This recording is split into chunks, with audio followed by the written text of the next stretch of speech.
اللہ تعالیٰ نے اس آیہ مقدسہ کے اندر ارشاد فرمایا کہ وَإِنَّكَ لَعَلَىٰ خُلُقٍ عَظِيمٍ، اے محبوب علیہ السلام بے شک ہم نے آپ کو عظیم اخلاق عطا فرمائے۔ آپ عظیم اخلاق پر ہیں، آپ خلق عظیم کے مالک ہیں۔ انسانی زندگی کے اندر کچھ چیزوں کی اور کچھ رویوں کی بڑی زیادہ ضرورت ہوتی ہے۔ یہ جو انسان کے اخلاقی رویے ہوتے ہیں نا، یہ بھی بڑی اہم ضرورت ہوتے ہیں انسانی زندگی کو گزارنے کے لیے۔ اگر رویوں میں اخلاق نہ ہو، لہجوں میں خوبصورتی نہ ہو، تو انسان کے لیے وقت گزارنا نہایت مشکل ہو جاتا ہے۔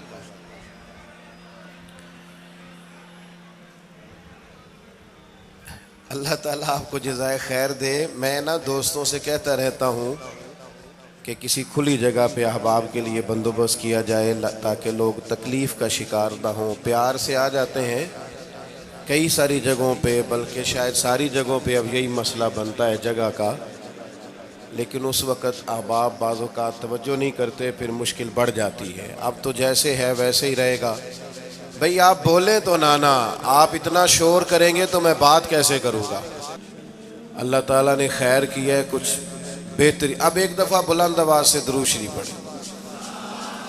الصلاۃ والسلام علیک یا رسول اللہ وعلی آلک واصحابک یا حبیب اللہ، الصلاۃ والسلام علیک یا نبی اللہ وعلی آلک واصحابک یا نور اللہ۔ عزیز دوستو، میں یہ عرض کر رہا تھا کہ اللہ تعالیٰ نے نبی پاک علیہ السلام کے اخلاق کی تعریف کی ہے۔ ہمارے زمانے میں یہ رویہ ہو گیا ہے کہ اگر اخلاق کی، کردار کی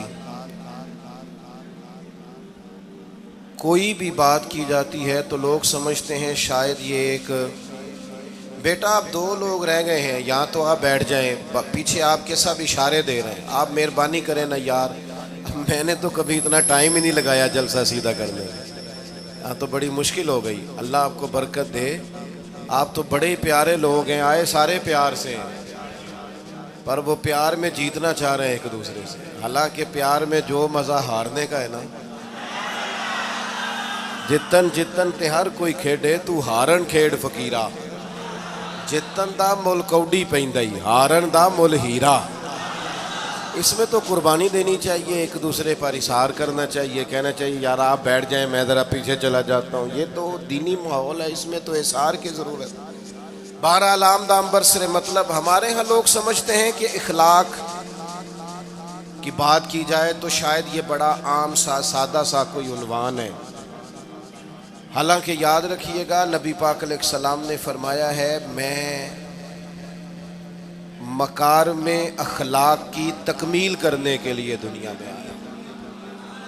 فرمایا میں اخلاق ہی کو تو مکمل کرنے آیا۔ اور نبی پاک علیہ السلام نے اخلاقی رویوں پر بہت زیادہ زور دیا ہے۔ حضور علیہ السلام فرماتے ہیں کہ قیامت کے دن میرے سب سے زیادہ قریب وہ شخص ہوگا جس کا اخلاق زیادہ اچھا ہوگا۔ ہمارے ہاں لوگوں نے اخلاق کا معنی بھی اپنی مرضی کا کیا ہوا ہے۔ بعض لوگوں کا خیال ہے کہ صرف میٹھا بولنا ہی اخلاق ہے، حالانکہ میٹھا بولنا بھی اخلاق ہے، لیکن صرف میٹھا ہی بولنا اخلاق نہیں۔ میٹھا تو لوگ اپنے مطلب کے لیے بھی بولتے ہیں، میٹھا تو اس لیے بھی بولتے ہیں کہ مجھے اب کام پڑ گیا، اور بعض لوگوں کی ٹریننگ ہوتی ہے اس لیے وہ میٹھا بولتے ہیں۔ آپ کسی بہت بڑے شاپنگ مال پہ چلے جائیں تو وہاں جو سیلز مین ہوتے ہیں ان کی ٹریننگ ہوتی ہے کہ انہوں نے بولنا ہی میٹھا ہے، گاہک جتنی مرضی تلخی کرے وہ تلخ نہیں ہوتے، میٹھا بولتے ہیں۔ بعض لوگوں کی ٹریننگ ہوتی ہے امیر سے میٹھا بولتے ہیں، غریب سے میٹھا، تو یہ اخلاق نہیں، یہ تو انہوں نے کچھ دیر کے اپنے آپ کو سمجھایا ہے، قائل کیا۔ یاد رکھیے گا صرف میٹھا بولنا اخلاق نہیں بلکہ سچ بولنا اخلاق ہے۔ صبر، تحمل، بردباری، وفاداری، اور بلند ترین اخلاق کا مالک وہ بندہ ہوتا ہے جو خوددار ہوتا ہے، کسی دنیا دار کے سامنے ہاتھ نہیں پھیلاتا، اللہ تعالیٰ نے جو اسے دیا ہوتا ہے اس پر راضی رہتا ہے، اس کے مزاج میں، اس کی کو ذرا کم کر دیں جی، اس کے مزاج میں لالچ نہیں ہوتا، ہرس، ہوس، طمع، مفاد پرستی، یہ چیزیں جس آدمی کے مزاج میں نہیں ہوتی وہ شخص با اخلاق ہوتا ہے، اور بندے میں مروت ہو، وفاداری ہو، خلوص ہو، للہیت ہو تو بندہ با اخلاق ہے۔ میرے دوستو، جس طرح ہم اپنا مکان محنت کر کے تعمیر کرتے ہیں، اور تھوڑا سا بھی درزی اگر کپڑے میں فرق پیدا کر دیتا ہے تو ہمارے لیے مشکل ہوتا ہے پہننا، ہم محنت کر کے تعمیر کرتے ہیں لباس کی، ہم اپنے لیے تعمیر کرتے ہیں چیزوں کو کہ بالکل ٹھیک اور پرفیکٹ چیزیں ہونی چاہیے، اسی طرح ہمیں اپنے کردار کو بھی تعمیر کرنا پڑتا ہے، اس پر ہمیں محنت کرنی پڑتی ہے، جس چیز پر بھی محنت کی جاتی ہے وہ قیمتی ہو جاتی ہے۔ جب ہم تھوڑی محنت اپنے اخلاق پر بھی کریں گے نا، اپنے رویوں پر بھی کریں گے تو اس میں بھی بہتری آ جائے گی۔ اصل مسئلہ یہ ہوا ہے امت کے ساتھ کہ ہم نے یہ سمجھنا شروع کر دیا ہے آج کے دور میں کہ شاید لوگ صرف تقریر ہی سنیں گے، شاید لوگ صرف تصویر ہی دیکھیں گے، شاید لوگ صرف ہمارا آنا جانا، دبدبا، استقبال، پروٹوکول دیکھیں گے۔ حالانکہ یاد رکھنا، سب سے زیادہ جو چیز تبلیغ کرتی ہے وہ انسان کا کردار ہوتا ہے، وہ اس کا اخلاق ہوتا ہے۔ بہت سارے بزرگ تو ایسے جو تقریریں کرتے ہی نہیں تھے، اعلیٰ حضرت بریلوی رحمۃ اللہ علیہ تو کبھی کبھار کوئی گفتگو کرتے تھے، تقریر ہوتی نہیں تھی، لیکن ان کے کردار کی خوشبو ایسی تھی جو پاس بیٹھتا تھا درد والا ہو جاتا تھا، جو قریب رہتا تھا اس میں خلوص آ جاتا تھا۔ آپ جو اٹھتے بیٹھتے چلتے پھرتے کہتے ہیں اسی سے پتہ چل جاتا ہے کردار کس طرح کا ہے۔ اس کے لیے آپ کو، اور ویسے بھی امام راضی رحمۃ اللہ علیہ سے کسی نے کہا تھا با اخلاق کون ہوتا ہے؟ فرمایا جسے نیکیاں کرنے میں تکلف نہ کرنا پڑے، نیکی بڑی آسانی سے اس سے سرزد ہو جائے، وہ بندہ اخلاق والا ہوتا ہے۔ آسانی سے نیکی کر لے، مشکل درپیش نہ ہو، بندہ با اخلاق ہوتا ہے۔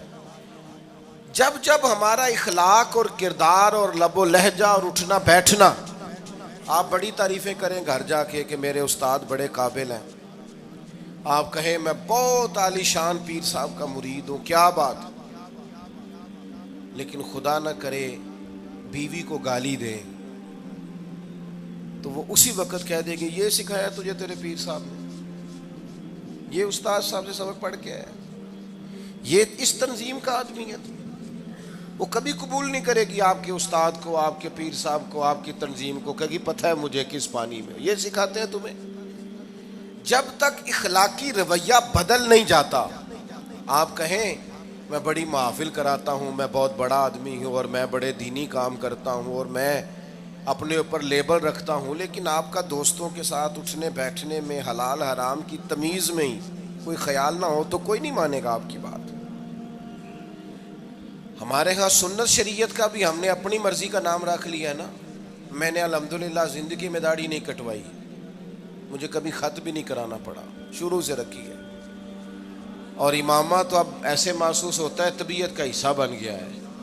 یہ عظیم سنتیں ہیں رسول پاک کی۔ میری طرح کے ایسے لوگ بھی پہن لیں جو بالکل خوبصورت نہیں ہوتے تو داڑھی پگڑی سے وہ بھی کبھی کبھی اچھے لگنے لگ جاتے ہیں، لیکن صرف داڑھی اور پگڑی حضور کی سنت نہیں،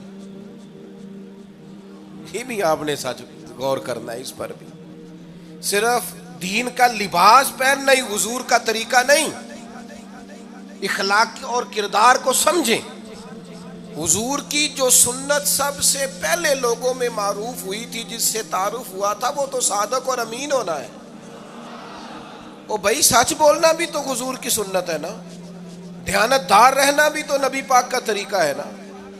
آپ صرف ایک مخصوص لباس پہن لیں فقط اور باقی چیزوں سے آپ آزاد ہو جائیں گے۔ ہو سکتا، میں اکثر کہتا ہوں کہ مسواک لے کر دانت صاف کرنا بھی حضور کی سنت ہے اور دل صاف رکھنا بھی حضور کی سنت ہے. صرف مسواک والی سنت پہ غور ہے. ترمذی میں حدیث ہے, حضور علیہ السلام نے فرمایا اے انس ہے میرے بیٹے, تم سے ہو سکے تو صبح اس حال میں کرنا کہ تمہارے دل میں کسی کا بغض نہ ہو. اور حضور فرمانے لگے یہ میری سنت ہے. صبح اٹھتے ہی پہلے دل کو ٹٹولنا, اس میں کسی کے لیے عداوت نہ. اخلاقی رویوں پر توجہ دینے کی ضرورت. ہم میں سے نا بہت سارے لوگوں کی شان ہوتی ہے, پیر صاحب کی, علامہ صاحب کی, استاد ہوں, میں ٹیچر ہوں, میں پڑھا لکھا ہوں, میں مالدار ہوں, میں گھر کا بڑا ہوں. ہم خود بخود اپنی کوئی نہ کوئی شان بنا لیتے ہیں. کوئی آپ کی کسی نسبت سے عزت کرے تو اچھی بات, ہم خود بخود اپنی کوئی شان بنا لیتے ہیں, پھر ہم عزت کا مطالبہ کرتے ہیں. نتیجہ کیا نکلتا ہے؟ نتیجہ یہ نکلتا ہے جہاں ہمیں احترام کرنا چاہیے وہاں بھی ہم احترام کر نہیں پاتے. اور میرے دوستو یاد رکھو, سیدہ عائشہ صدیقہ رضی اللہ تعالیٰ عنہ فرماتی ہیں نبی پاک علیہ السلام جتنی دیر گھر رہتے تھے نا, گھر کا کوئی نہ کوئی کام ہی کرتے رہتے تھے. کوئی حرج والی بات ہے اگر آپ ہر مطلب گھر میں جا کے بیٹھ کے اتنا لمبا سفر طے کر کے آئے لیکن اندر جا کے بیٹھتے ہی کہا پانی کا گلاس لاؤ. بھئی آپ بھی تو لے سکتے ہیں, کوئی حرج والی بات ہے؟ یہ باتیں کرنے کرانے کی ہیں کہ خود سے کام کر لینا سنت ہے؟ آپ نے 2 منٹ لگائے ہیں اور آپ نے کسی پر روب ڈال کے آپ فارغ ہو گئے. اخلاقی رویوں میں سب سے زیادہ ضروری تو دوسرے کا احساس کرنا ہوتا ہے. اخلاقی رویوں میں سب سے زیادہ حاجت تو دوسرے کی تکلیف اور شدت کا احساس کرنے کی ہوتی ہے. میرے صاحب فرمایا کرتے تھے 10 منٹ کیوں انتظار کراتے ہو لوگوں کو؟ تم نے ممبر پہ کہا تھا میں 2:15 بجے جماعت کراؤں گا, 2:16 کیسے ہوئے؟ تمہیں اس کا پاس ہونا چاہیے تھا, تمہیں خیال ہونا چاہیے تھا کسی شخص کو کسی وجہ سے کوئی تکلیف, کوئی کسی اذیت کا شکار کیوں ہو, کوئی پریشان. میں اب تو الحمدللہ آپ اتنی بڑی تعداد میں آ گئے کہ جگہ آپ کے لیے مشکل ہو گئی, ورنہ شروع میں جب میں محافل کا ٹائم دیتا تھا تو میں وقت پہ چلا جاتا تھا. اگر کسی سے کہا ہے نا کہ 6 بجے آئیں گے تو 6 بجے چلے گئے. وہ کئی والی گھر والے پوچھتے سن تسی آ بھی گئے ہو, تو میں کہندا سانو تسی ویلے ہیں سمجھ لو. ہمارا مزاج نہیں ہے نا جی. بلکہ ایک تقریب میں مجھے دعوت دی گئی تو اس پہ لکھا تھا 6 بجے, تو میں وہاں پہنچا تو میزبان بھی نہیں آئے تھے. مجھے بتائیں شادی کا کارڈ سارا خاندان بیٹھ کے لکھتا ہے نا, روانگی برات 1 بجے, 1 بجے جاتی ہے برات, مشترکہ جھوٹ بولا سارے خاندان نے. یہ رونے کی بات ہے, ہنسنے کی تھوڑی ہے. مسلمان اور جھوٹ بولے, مشترکہ طور پہ کہا یہ جھوٹ ہے. محفل ہوگی بعد از نماز عشاء, تو ختم کب ہوگی یہ بھی تو بتائیں. آپ نے قوم کو تو ایک شخص کا بتایا تھا کہ فلاں صاحب خطاب کریں گے, یہ مقامی, قومی, عالمی شہرت یافتہ, یہ کہاں سے آ گئے؟ کیوں تکلیف دی گئی؟ بلکہ ہم نے تو منصوبہ بندی کی ہے کہ لوگ ہمارے جلسوں میں نہ آئیں. ستائے اتنا ہے, ایک جگہ پہ میں حاضر تھا تو 1:30 بجے مجھے مائک دے رہے تھے. اب تو میں جاتا نہیں ہوں, رات کو چھوڑ دیا ہے. 1 بجے رات کو مائک دے رہے ہیں تو نقیب بیچارہ رٹی رٹائی بات کر رہا ہے, کہتا ہے بلا تاخیر. میں نے کہا ابھی بھی بلا تاخیر ہے, کر لو تھوڑی تاخیر. خدا کے بندو ختم کرو, آدھے گھنٹے میں مسئلے کی سمجھ آ جاتی ہے, ایک پیغام دو, بات ختم ہو گئی. اتنا الجھاؤ اور اتنا بات کو کھینچنے کا معنی کیا؟ اپنے رویوں کے اندر. میں چلا گیا 6 بجے تو میزبان صاحب بھی نہیں آئے تھے, تو وہ تقریب کب شروع ہوئی؟ 9 بجے. تو میں نے ان سے کہا غور سے دیکھ لو کہیں میں تو نہیں الٹا پڑتا رہا, 9 اور میں 6 سمجھتا رہا ہوں. یہ چھوڑے ان چیزوں کو. اپنی زندگی میں آپ نظم پیدا نہیں کریں گے تو کوئی کام کیسے کریں گے؟ حضرت حکیم الامت مفتی احمد یار خان صاحب نعیمی رحمۃ اللہ علیہ